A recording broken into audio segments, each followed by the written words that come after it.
Hi, I'm baseball mom life in the truck while the kids having practice, and I had a little project I wanted to show you guys. So these cards are my SoulCaller cards. They're created by Amy Oscar. You can find more about her at amyoscar.com. You can see they're wrapped up with my fancy rubber band, and on the other side of these cards are just words. My voice and my lips are not moving at the same speed, and that's really making me mad. But let me try to explain this. SoulCaller card reading. This is a SoulCaller card reading. Like I said, the cards just have words on them. There's approximately 140 cards in the deck, and this is how the layout goes. Put the cards up. This is card number 1, card number 2, card number 3, card number 4, card number 5, card number 6, card number 7, card number 8, and card number 9. This is also a very intuitive process, so you can set the cards up however the feeling comes to you, and you can do a short reading by just using 3 cards in a row. We released the SoulCaller cards about 2 to 3 years ago. I was part of the very first class.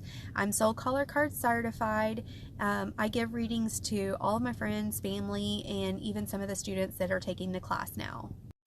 Not long ago, Amy released the template to print your own SoulCaller cards as part of her group. And so I wanted to print my own cards, and I'm going to share that with you today. So here's what you're going to need to print your own cards.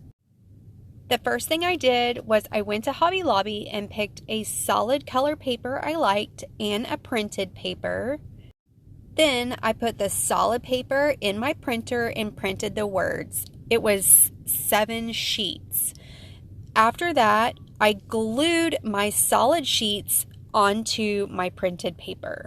I used a glue stick to glue the solid paper onto the printed paper.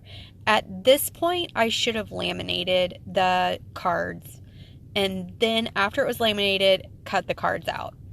So here's my SoulCaller cards after I cut them out.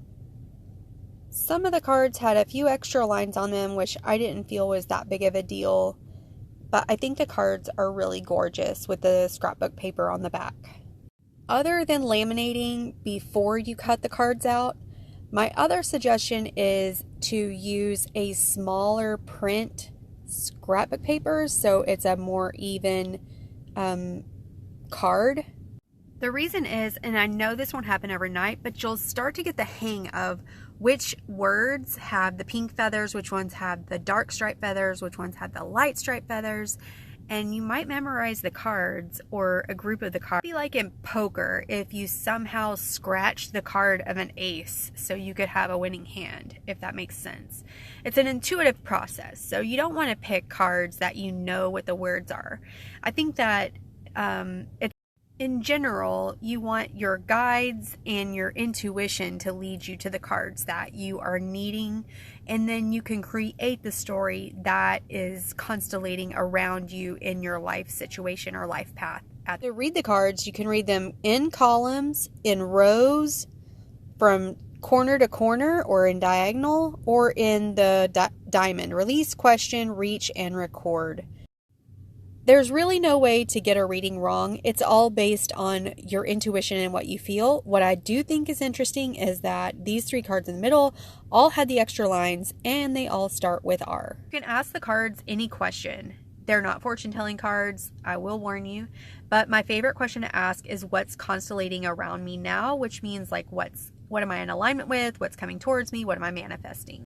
So I hope I've created some interest in the SoulCaller cards. If you have any questions, email me at tonireemoore@gmail.com or contact Amy at amyoscar.com. See y'all later.